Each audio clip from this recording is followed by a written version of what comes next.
কেউ করে।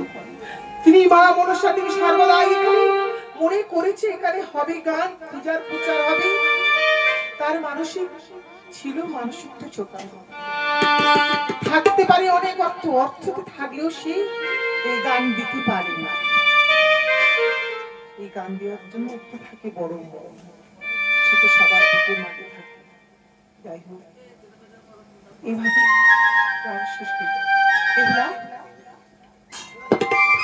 যাও, তুমি মনুষ্যরূপে যখন জন্মগ্রহণ করেছ, তাই তোমার পিতা মাতার কাছ থেকে বিদায় করে আজ বিদায় দাও।